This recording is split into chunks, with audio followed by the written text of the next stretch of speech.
నేరుగా అప్రోచ్ అవ్వండి. మీ భూమి మీకు ఇప్పించే బాధ్యత మాది. అదే మరి ఎవరైతే ఈ తప్పుడు పని చేశారో వాళ్ళని పనిష్ చేస్తాం చట్ట ప్రకారం. తద్వారా మీకు న్యాయం చేపిస్తాం. ఇలాంటి జరిగినప్పుడు భవిష్యత్తులో ఇంకొకరు చేయకుండా ఉండాలి అంటే కఠిన శిక్షలు అవసరం. మళ్ళీ మీరు కూడా ధైర్యంగా ముందుకొచ్చి మీ భూమి పరిరక్షించుకుంటే భవిష్యత్తులో ఇలాంటి చేయాలంటే కూడా ఎవడైనా భయపడతాడు. ఈ విషయంలో చాలా స్పష్టంగా ఉండమని అప్పీల్ చేస్తున్నా. రాష్ట్రంలో చాలా జరిగాయి. ఇక్కడే చిన్న చిన్న విషయాలు ఇక్కడ చెప్పలేకపోయాం. విశాఖపట్నంలో ఒక అతనైతే ఇంకోటి వరకు పోయే పరిస్థితి వచ్చింది. రంగనాయకమ్మ ఆస్తి కొట్టేస్తే హైదరాబాద్ పోయి షెల్టర్ తీసుకుని మొన్నటి వరకు బతికి ఇప్పుడు మళ్ళా వస్తే అది ఇచ్చే పరిస్థితికి వచ్చాం. ఎవరైనా సరే మీ ఆస్తులు కబ్జా చేసి ఉంటే మాత్రం అక్రమంగా లాగేసుకుంటే మీరు కంప్లైంట్ చేయండి. మీకు ఇప్పించే బాధ్యత. అవసరమైతే అలాంటి వారికి న్యాయం కోసం ఏదైనా 10 రూపాయల ఖర్చు అయితే పెట్టి అవసరమైతే చట్టాన్ని మార్చి, అందుకే మేము వచ్చాం. నెక్స్ట్ అందుకే నేను ఈరోజు ఒక పని చేస్తున్నాం. ఇలాంటి ఫ్రాడ్ అంతా కూడా విలువ ఈరోజు మాకు వచ్చింది మాత్రం 35,576 కోట్లు. అదే మాదిరిగా దీన్ని మొత్తం చూస్తే ఇంకా ఎక్కువ ఉంటుంది. అంతేకాకుండా గవర్నమెంట్ వాళ్ళందరినీ కంప్లైంట్ ఇవ్వమంటున్నాం. దీనికోసం ఒక చట్టం తీసుకొస్తాం. ఏపీ ల్యాండ్ గ్రాబింగ్ యాక్ట్ గుజరాత్లో తీసుకొచ్చారు. గుజరాత్ ల్యాండ్ గ్రాబింగ్ యాక్ట్ 2020 గుజరాత్లో తీసుకొచ్చారు. ఇందులో ప్రూవ్ చేసుకునే బాధ్యత ఎవడైతే కబ్జా చేశారో వాళ్ళపైన ఉంటుంది. బాధితుల కాదు, ఎవరైతే హై హ్యాండ్గా బిహేవ్ చేసిన పైన ఉంటుంది. ఈ చట్టం అప్హెల్డ్ చేశారు. ఈ చట్ట ప్రకారం పనిష్ చేస్తాం. ఈ చట్టాన్ని కూడా తీసుకొస్తాం. వీళ్ళని తొందరలో తీసుకొచ్చి మళ్లీ చెప్తున్నా, ఏపీ ల్యాండ్ గ్రాబింగ్ యాక్ట్ తీసుకొస్తాం. On the lines similar to Gujarat land grabbing act 2020 అది తీసుకొచ్చి మొత్తం పనిష్ చేస్తాం. No question of excuse. ఎవరిని వదిలిపెట్టాం, కఠినంగా శిక్షిస్తాం. నెక్స్ట్ ఇంకో పక్క రెండోది మొత్తం మైనింగ్ సంపద, భూగర్భ ఖనిజ సంపద మొత్తం దోచేయడానికి ఎన్ని విధాలు చేయాలన్న విధాలు చేసే పరిస్థితికి వచ్చారు. ఇక్కడ కూడా మీరు చూస్తే ఒకటి modus of operant for looting of mineral wealth కి స్కెచెస్ ఇశారు. ఒక్క ఇల్లీగల్ శాండ్ మైనింగ్ లో మా వాళ్ళు 7,000 ఉన్నారు, కానీ ఇంకా చాలా ఉంటుంది. సంవత్సరానికి 3-4 వేల కోట్లు దోచేసే పరిస్థితికి వచ్చారు.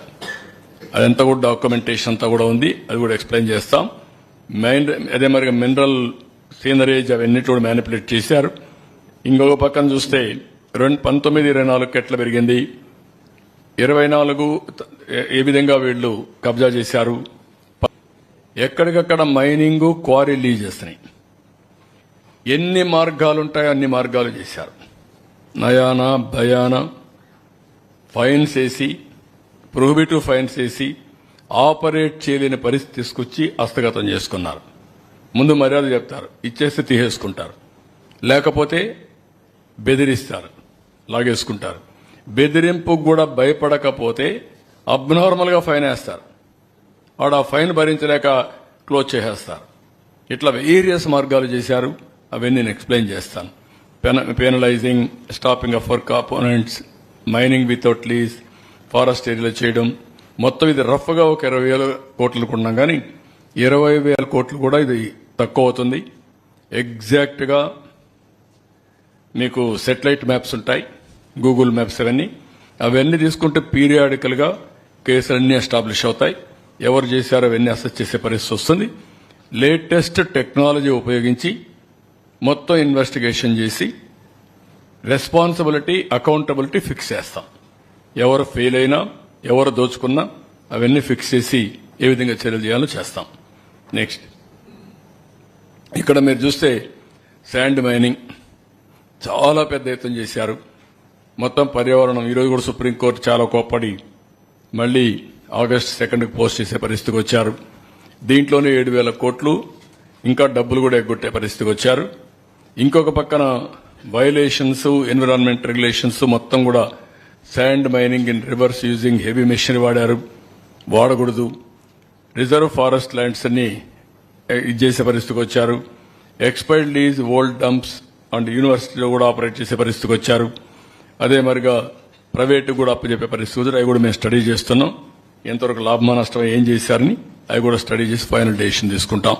దెన్ నెక్స్ట్ ఇంకొక పక్కన ఇక్కడ చూస్తే మీరు మాన్యువల్ పర్మిట్స్ ఇవ్వడం, క్యాష్ పేమెంట్స్ తీసుకోవడం, ఇర్రెగ్యులర్ సబ్మిషన్స్ ఆఫ్ రిటర్న్స్ పెట్టడం, ఎక్కడ కూడా డాక్యుమెంట్ లేకుండా చేయడం, forcible transfer of lease rights చేయడం, టార్గెటెడ్ ఇన్స్పెక్షన్ అది కానీ వాడు వినకపోతే కొంతమందిని పంపించి టార్గెటెడ్ ఇన్స్పెక్షన్ చేసి హెవీ పెనాల్టీస్ చేయడం, selective blocking of lease IDs, dealers అవన్నీ చేయడం, ఇవన్నీ చేసి మొత్తం కూడా మీరు చూస్తే ఏమాత్రం ఒకప్పుడు ఫస్ట్ కమ్ ఫస్ట్ సర్వ్డ్ ఉండేది. ఇక్కడ మైనింగ్ ఉందంటే ఫస్ట్ అప్లికేషన్ పెడితే వాళ్ళకి ఇచ్చేవాళ్ళు. అవన్నీ వైలేట్ చేసేసారు. ఇష్టానుసారంగా చేయడం, అదే మాదిరిగా కీ రెగ్యులేషన్స్ అన్ని కూడా వైలేట్ చేయడం, ఇంకొక పక్క ముందిచ్చిలాంటి చాలా చేశారు. ఇవన్నిటి వల్ల 9,750 కోట్ల రూపాయలు మినరల్ రెవెన్యూ నష్టం వచ్చిందని ఒక ఎస్టిమేట్ చేశాం. ఇది మల్టీఫోల్డ్ ఉంటుంది. ఇంతేకాదు నెక్స్ట్ అంత మునుపైతే శాండ్ పాలసీ 2016లో ఫ్రీ పాలసీ ఉండేది, ఫ్రీ శాండ్ ఉండేది. ఆ రోజు కూడా ఇంప్రూవ్డ్ మొత్తం అవైలబిలిటీ చాలా బాగుండేది. Is of access to consumers ఉండేది. ఇంకో పక్క అఫోర్డబుల్ ప్రైసెస్ ఉండేటివి. కన్స్ట్రక్షన్ ఈజీగా అయ్యేది. కన్స్ట్రక్షన్ ఇండస్ట్రీకి ఒక బూస్ట్ ఉండేది. చాలా సిస్టమేటిక్గా చేశాం అప్పుడు. నెక్స్ట్ వీళ్ళు వచ్చిన తర్వాత ఈ శాండ్ పైన రిస్ట్రిక్షన్ చేసి దగ్గర 20 లక్షల మంది భవన నిర్మాణ కార్మికులు ఉద్యోగాలు లేకుండా పోయారు. 130 మంది చనిపోయారు, ఆత్మహత్యలు చేసుకుని చనిపోయారు. ఇంకొక పక్క ఎక్కడికక్కడ చూస్తే ప్రైవేట్ ఏజెన్సీలు తీసుకొచ్చారు. జయప్రకాష్ అని ఒక అతను తీసుకొచ్చారు.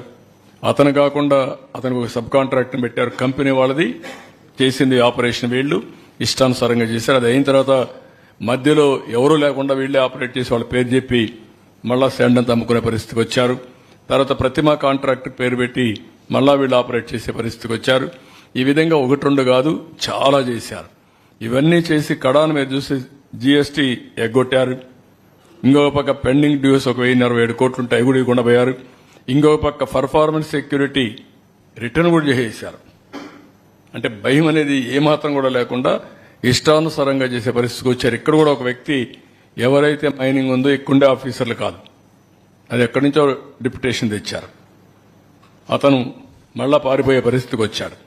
అంటే ఎన్ని అవకతవకలు చేయాలనో కీ డిపార్ట్మెంట్స్ అన్ని బయట వాళ్ళు తీసుకొచ్చి పెట్టి యథేచ్ఛగా దోపిడీకి శ్రీకారం చుట్టారు. చాలా దారుణంగా ప్రవర్తించారు.